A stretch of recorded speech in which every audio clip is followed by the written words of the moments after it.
Under an obsidian sky, the stars of truth shine brighter than they ever could during the day. Join our nighttime journey through the mysteries of the soul and the secrets of the universe. Subscribe today and let the darkness reveal the light you've been searching for. I did not cry. I did not beg. I did not even raise my voice. I sat across the conference table from my husband's lawyer, my mother-in-law, and the man I had spent 6 years building a life with, and I smiled. Not because I was happy, because I already knew how this was going to end.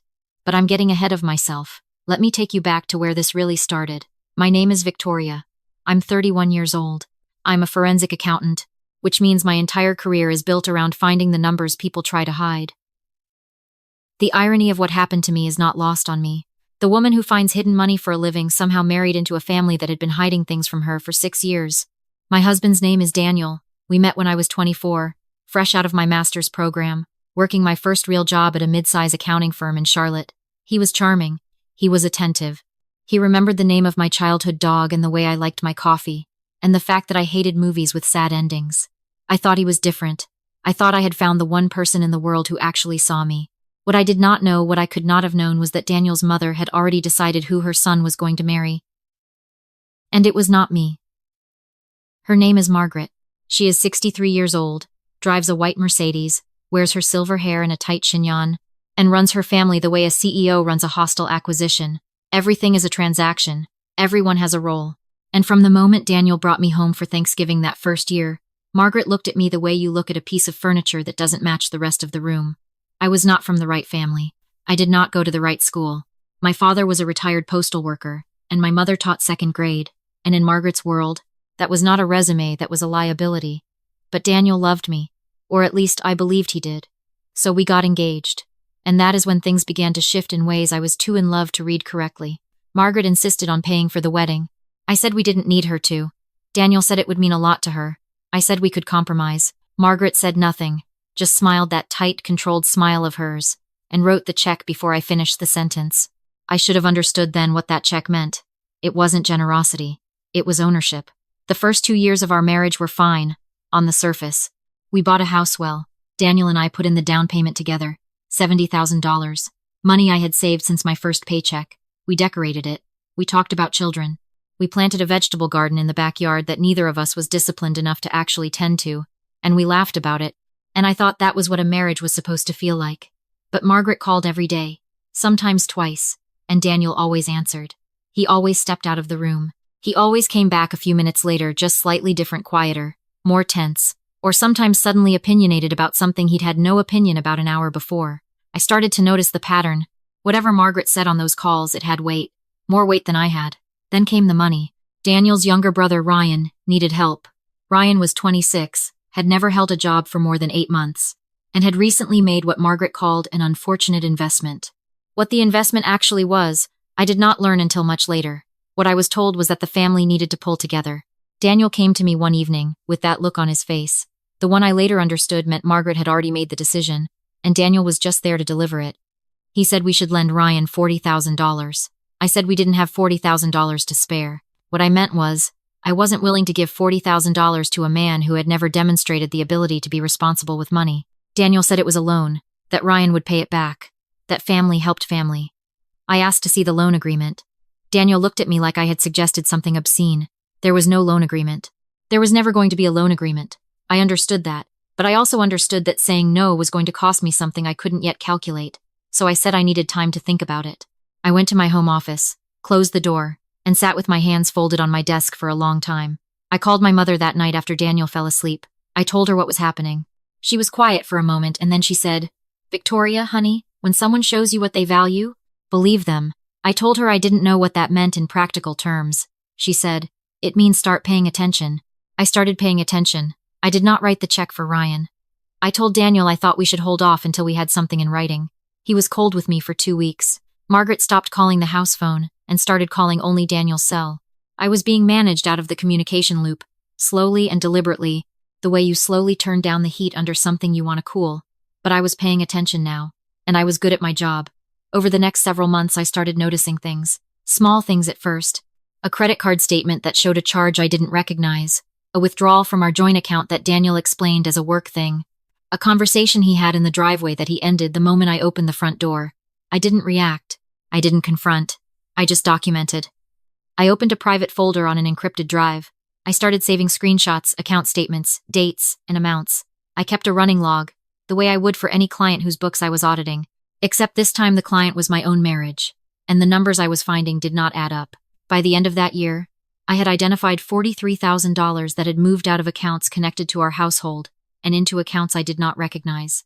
The money was not going to Ryan directly, it was being filtered through a business account that Daniel had set up without telling me. A business I had never heard of, registered to an address that turned out to be Margaret's accountant's office. I sat with that information for 3 months before I did anything with it. I know that sounds strange. 3 months is a long time to know something and say nothing. But here is what I understood from my work. The worst thing you can do when you suspect fraud is move too fast. You move too fast and you tip someone off. You tip someone off and the evidence disappears. You let it breathe.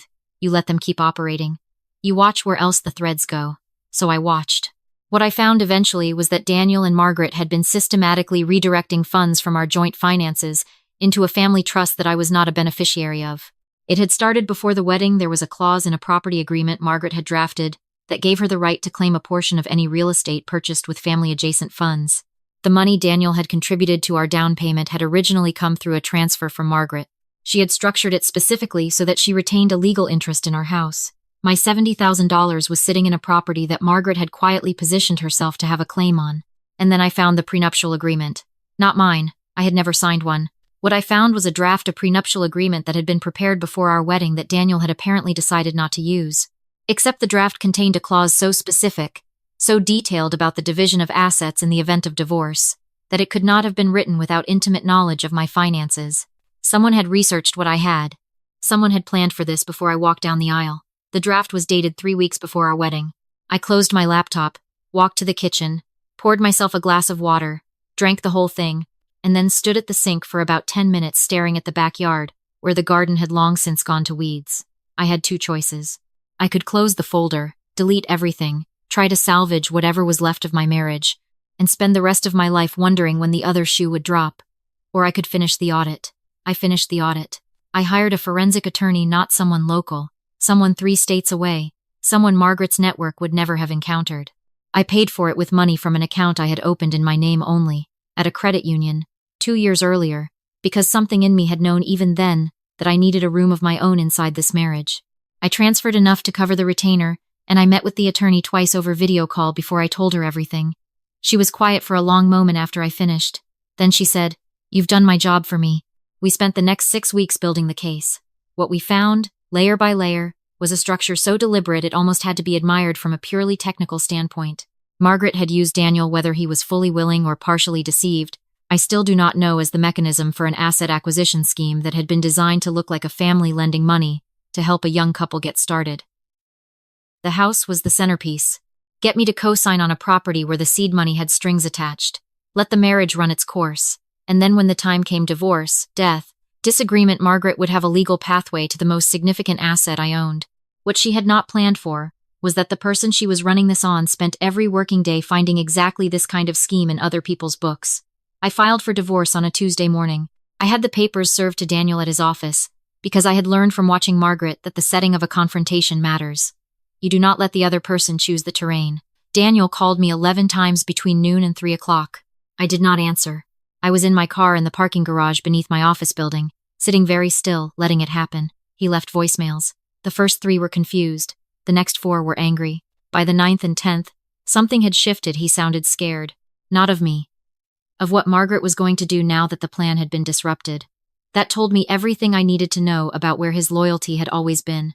Margaret called the following morning. I answered that one. She did not waste time on pleasantries. She told me that I was making a mistake. She told me that I did not understand how things worked in their family. She told me that the house was complicated and that I should be careful about what I was claiming ownership of. She used the word complicated 4 times in 3 minutes, which is what people say when they mean we have already accounted for this contingency and you are going to lose. I let her finish. Then I said, "Margaret, I'm a forensic accountant. There is no such thing as complicated. There are only numbers, and what they were designed to hide." She hung up. 3 days later, I received a legal notice. Margaret was filing a claim on the property, citing the original transfer from her family trust as establishing a beneficial interest in the house. It was exactly what I had expected. It was exactly what my attorney and I had prepared for. Here's the thing about a beneficial interest claim based on a trust transfer. It requires the trust documents to be fully disclosed in the proceedings. Margaret had structured the transfer to look clean on the surface. What she had not anticipated was that when you pull on one thread of a trust document in a legal proceeding, you are required to produce the rest of it. All of it. Including the amendments. Including the minutes. Including the record of every decision the trust had made in the past decade. Which is how we found the documentation for Ryan's unfortunate investment. Ryan had not made a bad investment. Ryan had been caught embezzling from his employer 18 months earlier.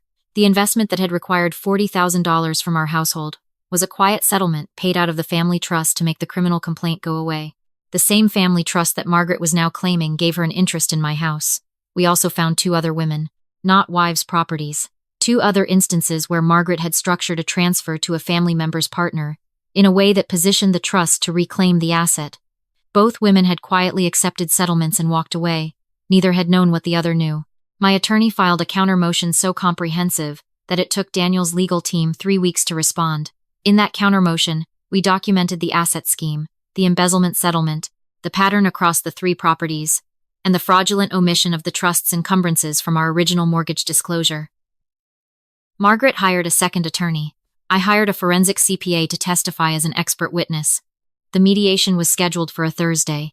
It was held in a glass-walled conference room on the 14th floor of a building downtown, the kind of room where everything looks very calm and expensive, and designed to make you feel like the outcome is inevitable. Margaret arrived in her white Mercedes. She was wearing a gray blazer. She sat at the head of the table, and folded her hands and looked at me, the way she had always looked at me, like I was a problem she had already solved. Daniel sat to her left. He did not look at me. My attorney sat to my right. I had a single folder in front of me. Margaret's lead attorney opened by saying that his client was prepared to make a generous settlement offer in the interest of resolving the matter efficiently. He used the word generous the way people use it when they mean take this and be grateful. My attorney said, "Before we discuss any offers, we'd like to walk through some documentation." She opened her copy of the file. She began with the trust transfer. She walked through the structure slowly, the way you walk someone through a balance sheet when you need them to understand exactly where the money went and why. Margaret's attorney made 2 objections. The mediator overruled both. Then my attorney reached the section on Ryan. I watched Margaret's face very carefully in that moment. The tight composure didn't break, she was too practiced for that. But something changed around her eyes. A very small calculation happening behind them. My attorney placed the embezzlement settlement document on the table. Daniel made a sound.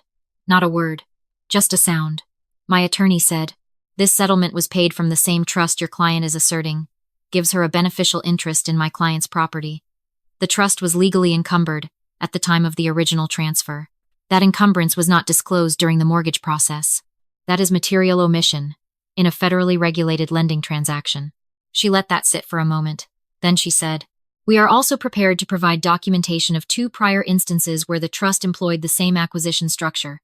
Both resulted in quietly settled disputes. We believe a federal housing regulator would find the pattern instructive." The word federal landed in the room like something physical.